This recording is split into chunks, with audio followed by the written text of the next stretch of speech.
नमस्ते बच्चों, आप सभी का स्वागत है। आज हम नया पाठ चालू कर रहे हैं, पाठ 17 जैव प्रौद्योगिकी की पहचान। अब इसमें जो है हमारा टॉपिक रहेगा ऊतक। बच्चों, आप पहले कोशिका क्या है हम पहले पढ़ चुके हैं। अमीबा जैसे एक कोशिकीय जो सजीव होते हैं उनमें सारे कार्य जो है केवल एक ही कोशिका से संपन्न होते हैं। उनमें क्योंकि उनमें एक कोशिकीय सजीवों में केवल एक ही कोशिका पाई जाती है।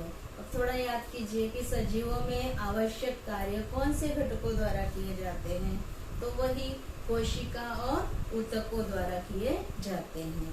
इसी तरह से सजीवों के शरीर की रचनात्मक और कार्यात्मक छोटी से छोटी इकाई कौन सी है, वो भी कौन सी है, कोशिका होती है।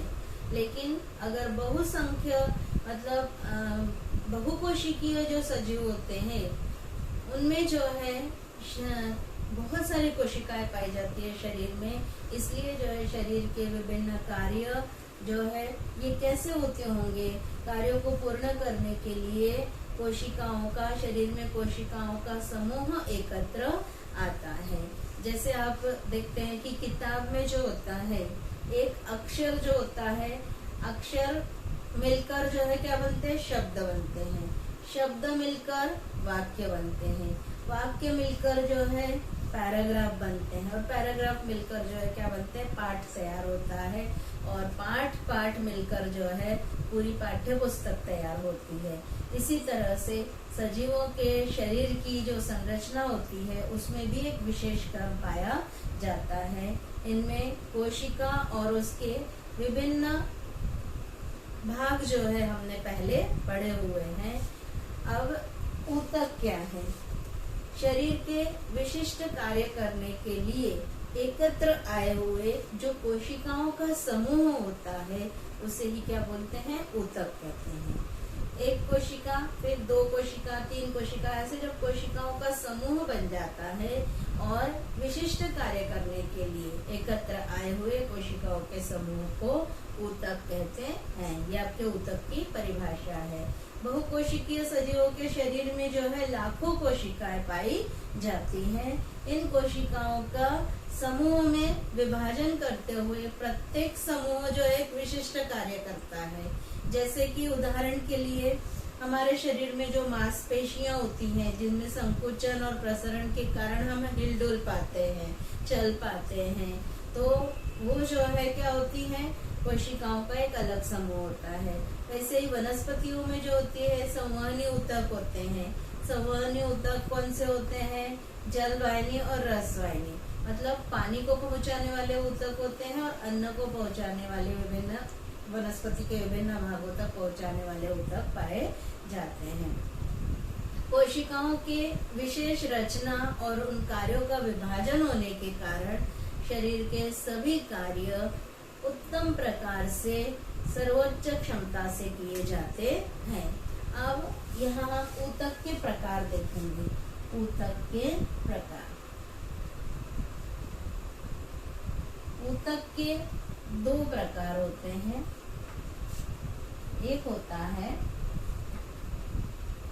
ऊतक के, बच्चों कितने प्रकार होते हैं, दो प्रकार होते हैं। एक होता है सरल ऊतक और दूसरा होता है जटिल ऊतक।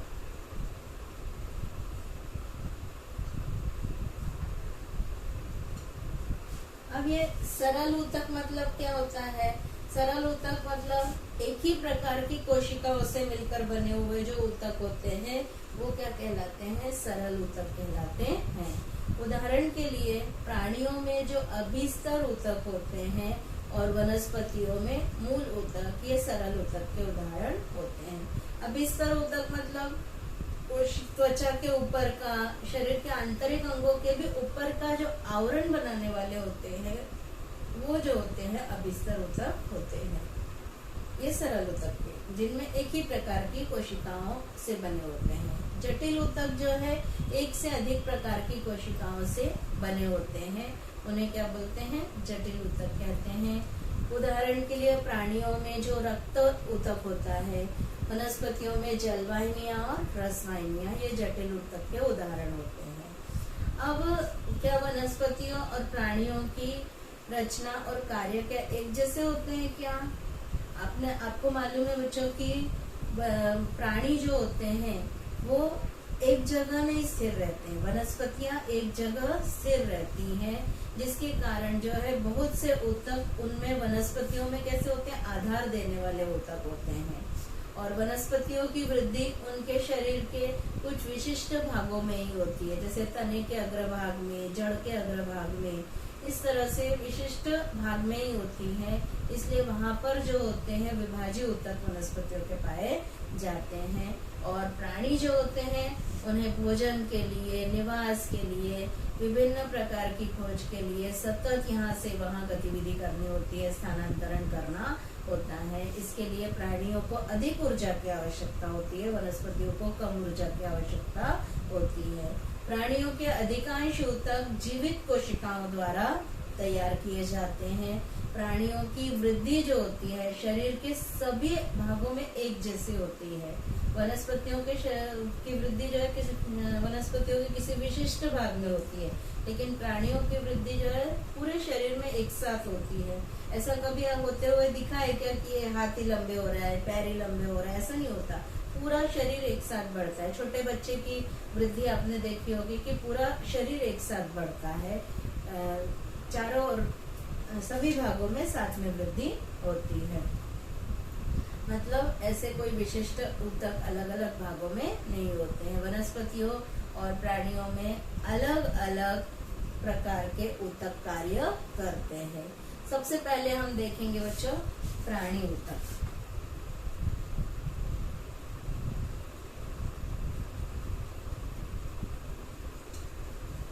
प्राणी ऊतक को हम चित्र द्वारा देखते हैं। अब प्राणी ऊतक के प्रकार यहाँ पर दिखाए हैं बच्चों।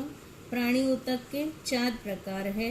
एक अभिस्तर ऊतक, संयोजी ऊतक, मांसपेशीय ऊतक और तंत्रिका ऊतक। ये प्रमुख 4 प्रकार जो है प्राणी ऊतक के होते हैं। यहाँ पर एक आमाशय दिखाया है, उसमें जो है चारों ऊतक के प्रकार दिखाए हैं। तंत्रिका ऊतक है ना। अब प्राणियों के शरीर में बहुत सारे अंग एकत्र आकर जो है कार्य करते हैं। फेफड़े, श्वसन नलिका जैसे अंग कुछ विशिष्ट मांसपेशियों के आकुंचन और प्रसरण के कारण श्वसन कार्य पूर्ण करते हैं। मतलब नाक से शुरू होती है श्वसन नलिका का प्रारंभ, फिर जो है श्वसन नलिका होती है, हवा फेफड़ों में जाती है, फेफड़े फूलते हैं, फिर फेफड़ों में ऑक्सीजन रक्त में घुलती है, फिर से जो है हवा बाहर निकलती है। मतलब आकुंचन और प्रसरण के कारण ये श्वसन कार्य पूर्ण होता है। इन कार्यों के अनुसार ऊतक का अलग अलग प्रकार का वर्गीकरण किया गया है, जो यहाँ पर दिखाया गया है। 4 प्रकार: अभिस्तर ऊतक, संयोजी ऊतक, मांसपेशी ऊतक, तंत्रिकीय ऊतक, ये 4 प्रकार होते हैं। प्राणियों के शरीर के संरक्षक आवरण को अभिस्तर ऊतक कहते हैं। इस ऊतक की कोशिकाएं एक दूसरे से मजबूती से सटी और अखंड स्तर के स्वरूप में पाई जाती है। शरीर में प्रवेश करने वाली किसी भी पदार्थ को पहले अभिस्तर ऊतक का ही सामना करना पड़ता है। अभिस्तर ऊतक की कोशिकाएं उनके बीच उपस्थित अन्य कोशिकाओं से तंतुमय पटल द्वारा अलग होती है।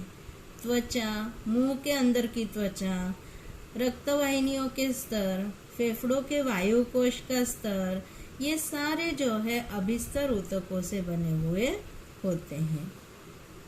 यहाँ पर देखिए बच्चों, अभिस्तर ऊतकों के 6 प्रकार उनकी आकृति दी हुई है।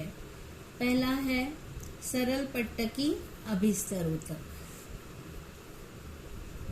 इसकी आकृति देखिए, ये कहाँ पाए जाते हैं? सरल पट्टकी अभिस्तर ऊतक मुंह के आंतरिक भाग में, अन्न नलिका, रक्तवाहिनियों, फेफड़े और वायु कोश के आंतरिक भाग में पाए जाते हैं। अब इनकी कोशिकाएं कैसी होती हैं? पतली, महीन, चपटी कोशिकाओं के अर्धपाट पटल होते हैं और इनका कार्य क्या है? निश्चित पदार्थों का वहन करती है। दूसरा प्रकार है स्तरित पट्टकी अभिस्तर ऊतक। इसका चित्र देखिए। कहाँ पाए जाते हैं? त्वचा के बाह्य स्तर पर पाए जाते हैं। कोशिकाएं एक पर एक ऐसी अनेक सतहों में लगी हुई होती हैं। इनका कार्य है अंग और अंगों का छीजन रोकना, सुरक्षा करना इनका कार्य होता है। तीसरा प्रकार है ग्रंथिल अभिस्तर ऊतक। इसकी चित्र देखिए। कहाँ पाए जाते हैं? त्वचा के अंदर की ओर पाए जाते हैं। ये कोशिकाओं में स्रावक पदार्थों से भरी हुई पिटिका होती है। इनके दिख रही है यहाँ पर। पसीना, तेल, श्लेष्म या अन्य स्राव करने का कार्य इनका होता है, क्योंकि आंतरिक स्तर में पाई जाती है। अगला है चौथा स्तंभीय अभिस्तर ऊतक। इसमें देखिए स्तंभ जैसी रचनाएं दिखाई दे रही है। कोशिकाएं कहाँ पाई जाती है? ये आंतों और अन्न मार्ग के आंतरिक स्तर पर पाई जाती है। इसमें स्तंभ के आकार की खड़ी कोशिकाएं होती हैं। अवशोषण का कार्य करने वाले अंगों की ऊपर की सतह इन कोशिकाओं की तह होती है। अब कार्य क्या है इन कोशिकाओं का? पाचक रस का स्राव करना, पोषक द्रव्यों का अवशोषण करने का कार्य होता है, क्योंकि ये आंतों, छोटी आंत और बड़ी आंत इसके अंदर पाई जाती है। उंगलियों के समान रचनाएं होती हैं। अगला है पांचवा प्रकार रोमक पट्टकी अभिस्तर ऊतक। ये कहाँ पाई जाती है? श्वसन मार्ग के आंतरिक भाग में पाई जाती है। श्वसन मार्ग जो होता है ना, श्वसन नलिका, उसके आंतरिक भाग में पाई जाती है। इन कोशिकाओं में बाल जैसी रचना पाई जाती है। इसका कार्य क्या है? श्लेष्मा और हवा आगे ढकेल कर श्वसन मार्ग को ये साफ करने का कार्य करती है। मतलब कचरा नहीं जाने देती है श्वसन मार्ग में। बाहर ही जो है श्लेष्मा के सहायता से जितना भी कचरा आता है वहीं बाहर रोक लेती है। अगला है लास्ट घनाभ रूपी अभिस्तर ऊतक। ये कहाँ पाए जाते हैं? वृक्क नलिका, लार ग्रंथि नलिका, इसमें पाए जाते हैं। इसके आकार कैसा होता है? ठोसाकृति कोशिकाएं होती हैं। इनके कार्य है लाभदायक पदार्थ को मूत्र विसर्जन से पहले अवशोषित करना और मुख में जो है लार का स्रवण करना, ये इसके कार्य होते हैं। इस प्रकार बच्चों ये अभिस्तर ऊतक के प्रकार हो गए। आज बच्चों हमने प्राणी ऊतक का पहला प्रकार अभिस्तर ऊतक ये पढ़ा। नेक्स्ट लेक्चर में हम संयोजी ऊतक पढ़ेंगे। आज इतना ही। धन्यवाद।